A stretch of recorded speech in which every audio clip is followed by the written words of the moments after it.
By the name of Allah, the most merciful and the most compassionate, first of all, most welcome to the first lecture of 12th class biology.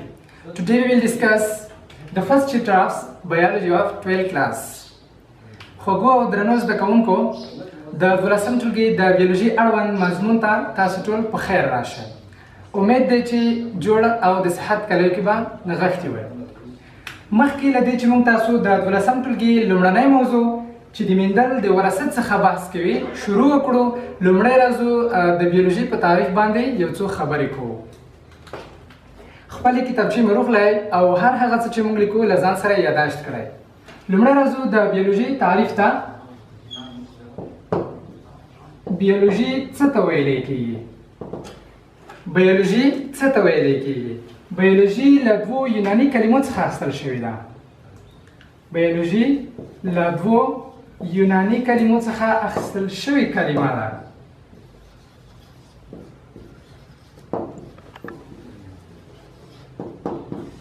بیولوژي د دوو یوناني کلمو څخه اخیستل شوې کلمه ده چې بایوس په معنا دی ژوند.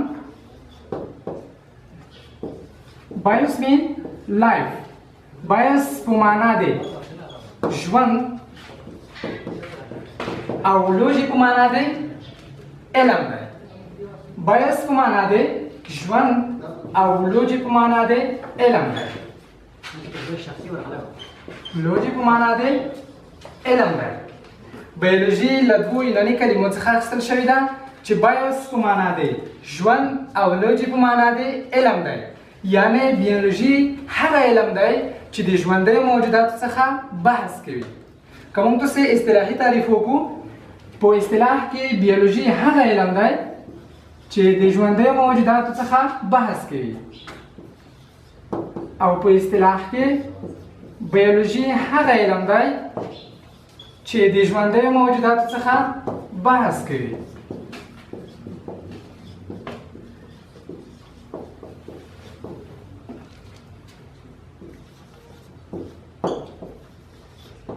موږ تاسې هم د بیولوژۍ لغوي او هم اصطلاحي تعریف وکړو.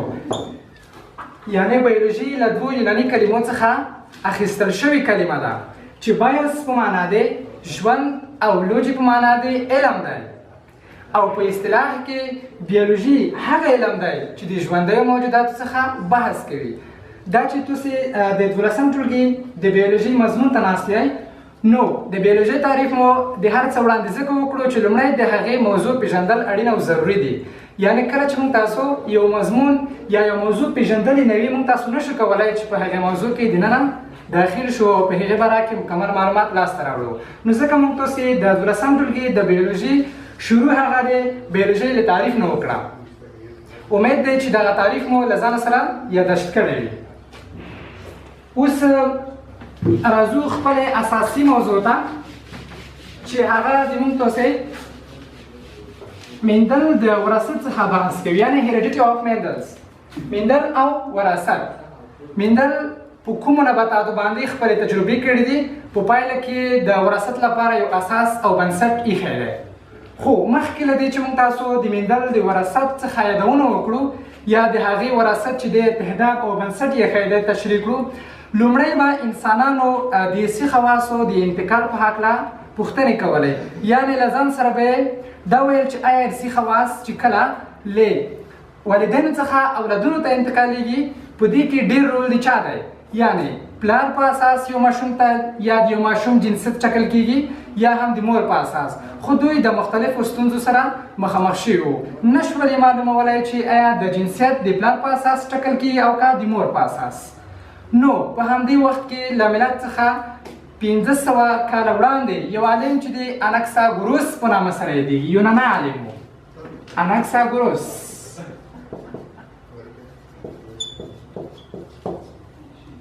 یوناني عالم و.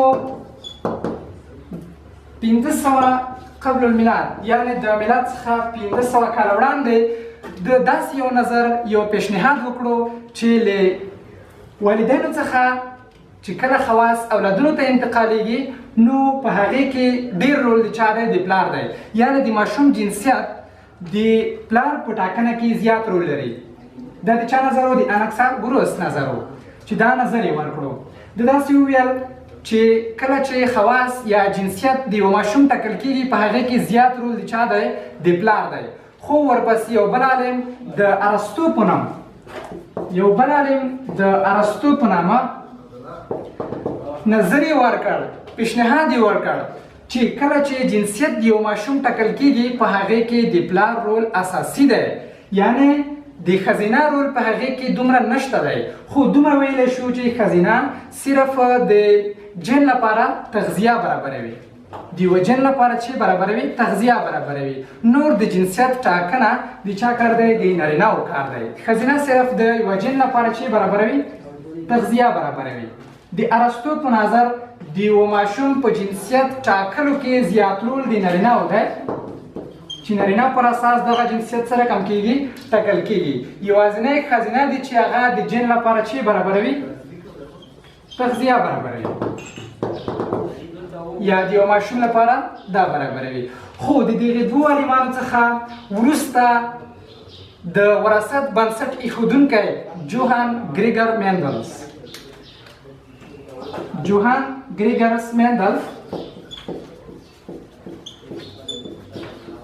ګریګرس مندل د بیا وتوانېدو تر څو معلومه کړي چې د یوه جنس یا د یو ماشوم په ټاکنو کې چې د هغې جنسیت وټاکي زیات رول د چا دی د خپلو تجربو د سرته رسولو لپاره څه انتخاب کړ مشنګ یې انتخاب کړ دغه یو نبات دی چې دا بیا وروسته توانېږي چې د وراثت بنسټ سره کم کېږدي نو دا چې انتخاب کړ د وراثت د جنسیت د ټاکلو لپاره مشنګ انتخاب وکړ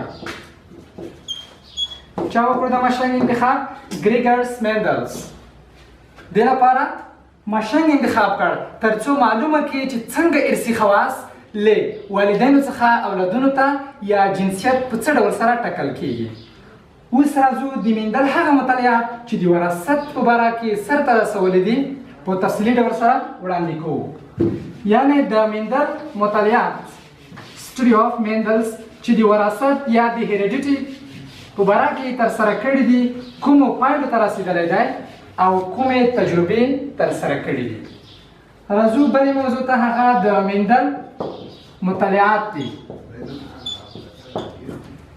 یعنی د کومې سټډي کومې څېړنې کومې تجربې کړي دي experience of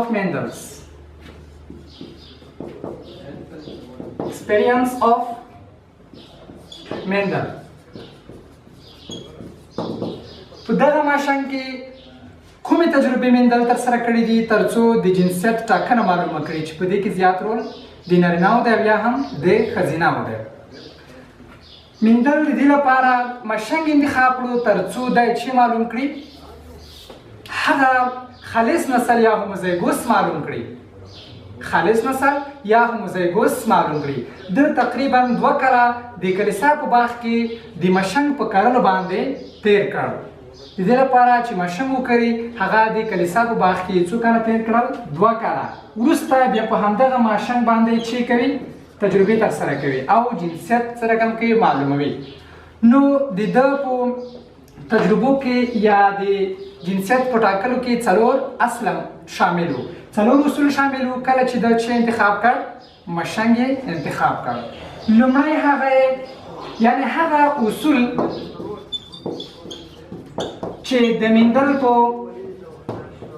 کړنلاره کې موجود وو هغه کړنلاره چې هغه په چی باندې ترسره کوله په مشنګ باندې ترسره کوله لومړی د څه وکړل اول به یو مناسب بوټی انتخاب کړ مناسب بوټی انتخابول کله به چې یو مناسب بوټی د انتخاب کړ هغه د چی بوټی و د مشنګ بوټی و ولې دغه انتخاب کړ د دې دلیلونه بیا موږ تاسو اوس په لنډ ډول سره بیانوو لومړی دغه د دې لپاره د انتخاب کړو چې دا تزویج یا جوړېدل یا یو ځای کېدل په اسانۍ سره دي کله چې دوی سره جوړه کېږي هغه یې څه ډول دي اسانه دي ولې انتخاب کړ دغه مناسب بوټی د مشنګ ځکه چې هغه د تزویج د اسانتیا لپاره د تزویج د اسانتیا لپاره چې انتخاب کړ د مشنګ بوټی انتخاب کړو دویمه هغه موضوع یا هغه اصل چې په دې کې موجود وو چې ولې د مشنګ بوټی انتخاب کړی و هغه دا و چې یو ګل کې هم د تانیث آله او هم د تذکیر آله موجوده ده. یعنی یو ګل کیدای شي چې په عین وخت کې د تذکیر آله او د تانیث آله څه رقم وي ولري.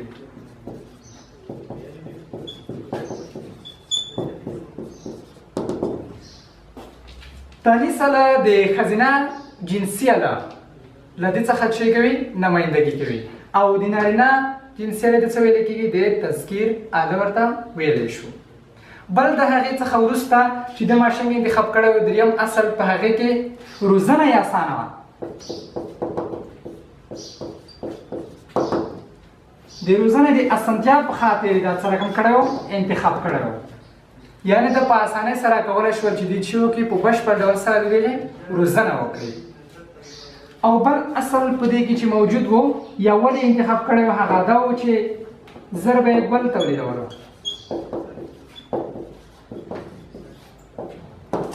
زر یې چې تولیدول ګل یې تولیدولو.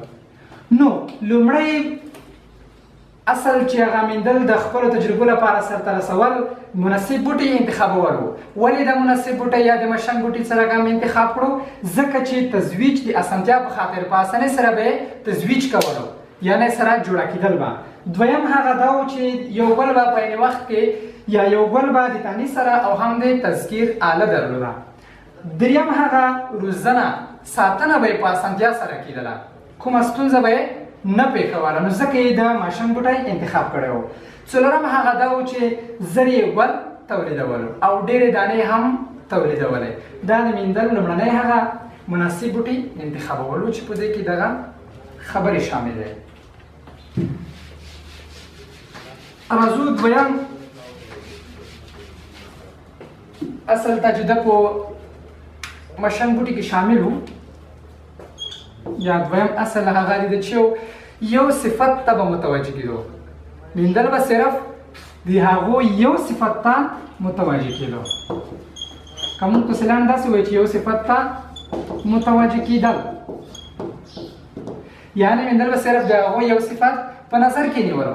مثلا یو ګل دی، هغې ګل به دوی یوازې د ګل رنګ په نظر کې نیولو. د ګل څه شی په نظر کې نیولو؟ یوازې د ګل رنګ به یې په نظر کې نیولو. نور به یې د ګل وده، د ګل نمو، تکاثر، د دانو ډول دا به یې له نظره باسل، یعنې هغه به یې په نظر کې نه نیول. صرف به یې یو صفت ته د څه رقم کېدو متوجه کېدو. مثلا د یو ګل څه شی رنګ په نظر کې نیول. که موږ تاسو د دې لپاره یو مثال پیش کړو، هغه د یو ګل یا د یو نبات لپاره د رنګ په نظر کې نیول.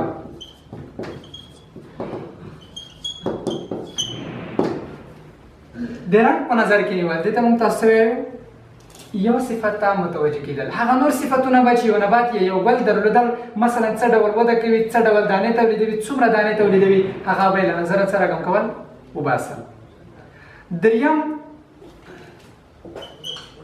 هغه څه کول د کراس تزویج یا د جوړه کېدو لپاره به یې کړنې ترسره کولې. کراس تزویج یا موږ تاسو د نباتاتو جوړه کېدل یا یو ځای کېدل، دا د میندل چې په تصادفي ډول سره نه و، بلکې په تکراري ډول سره به د خپلې کړنې ترسره کولې تر څو هغه غلطۍ چې د په تجربو کې واقع کېږي له منځه لاړ شي. نو ځکه به د څو وارې یا په تکراري ډول سره خپلې تجربې پر مخ بیولې تر څو د خپلو تجربو غلطۍ له منځه ویسي. نو میندل به دریم نمبر کې هغه د کراس تزویج یا جوړه کېدل په نظر کې ونیول. خو په یاد ولرئ زده کوونکو چې دغه تزویج په تصادفي ډول سره نه و، بلکې په تکراري ډول سره به یې خپلې تجربې ترسره کولې تر څو د غلطیو د اصلاح مخه ونیول شي، یعنې خپلې غلطۍ څه ډول کې اصلاح وکړي. څلورم هغه چې میندل د خپلو تجربو لپاره ترسره کول، هغه اصول هغه د خپلو تجربو د پایلو حسابول و. څلورم هغه د خپلو تجربو د پایلو حسابولو. کله به چې د تجربې ترسره کولی نو دغه تجربې هغه پایلې به په نظر کې ونیولې، وروسته به یې شمارلی یا حسابولی. خو په یاد ولرئ چې یوازې دغه د احتمالاتو د قوانینو له مخې څه ډول کیدای شي ثابتېدلی شي. وروسته میندل وتوانېده تر څو د جنټیک یا د وراثت علم منځته راوړي. یعنې په پایله کې میندل وتوانېده تر څو د وراثت یا موږ ته ورته جینیټکس علم باندې څه ډول شو برلاسی شو. اوس موږ تاسو د درس خلاصې ته راځو. د دې لپاره چې تاسو ستړي شوي نه وای یو ځل د درس خلاصه وایو په لنډ ډول سره چې موږ تاسې په نننی درس کې څه ویل او څه باید په ذهن کې وساتو. لومړی خو موږ تاسې اساسي موضوع چې کله شروع کوو د هغې وړاندې باید د هغې مضمون یا د هغې سبجیکټ یادونه وشي، یعنې د هغې باید تعارف وشي. کله چې موږ تاسې د 12 ټولګي بیولوژي شروع کوو داسې نه چې موږ تاسې ډایرکټ د 12 ټولګي بیولوژي ته چې وکړو دخول وکړو، نه، لومړی باید موږ تاسې د بیولوژي تعریف سره اشنا شو. بیولوژي څه ته ویلی کېږي او د چي لپاره استعمالیږي، ولې موږ تاسو په ورځني ژوند کې بیولوژي وایو، د موږ لپاره کومه فایده او اهمیت لري، هغه خو موږ په درست ډول سره وپېژندو. خپل درس ته راځو. لومړی د میندل وراثت و. کله به چې انسانانو په ورځني ژوند کې په خپل چاپېریال کې څېړنه او تحقیقات کول چې څه ډول سره ارثي خواص د والدینو څخه اولادونو ته انتقالیږي نو دوی سره به مختلفې پوښتنې په ذهن کې پیدا کېدې چې د هغې په پایله کې یو عالم چې د اناکساګوراس په نامه یوناني عالم و چې 1500 کاله وړاندې تحقیق کړی و پایلې ته ورسېده چې د ماشوم د جنسیت په ټاکلو کې ډېر رول د چا دی؟ د پلار دی. ورپسې یو بل عالم د ارسطو په نامه هغه بیا ووایي چې د جنسیت یا د ماشوم د جنسیت په ټاکلو کې ډېر رول د نارینه‌و دی. ښځینه یوازې یو د جن لپاره چې برابروي تغذیه برابروي. وروسته موږ تاسو جن په درست ډول سره وپېژنو انشاءالله دا راتلونکی دی. دریم د هغې څخه وروسته د وراثت بنسټ ایښودونکی د جینیټیک بنسټ ایښودونکی جوهان ګریګرس مینډلز وتوانېدو چې معلوم کړي چې څه ډول سره ارثي خواص له والدینو څخه اولادونو ته انتقالیږي. د دې لپاره چې د خپلې تجربې پر مخ یوسي نو د ماشنګ بوټی څرګند کړو یا نبات ځان لپاره انتخاب کړو. وروسته یې په دې باندې مطالعات یا تجربې ترسره کړې چې 2 کاله یې تقریبا د کلیسا په باغ کې په دې باندې چې ماشنګ وکړي بوخت و تر څو وروسته د دغې په اساس شعر منځته کې وراثت رامنځته کړي.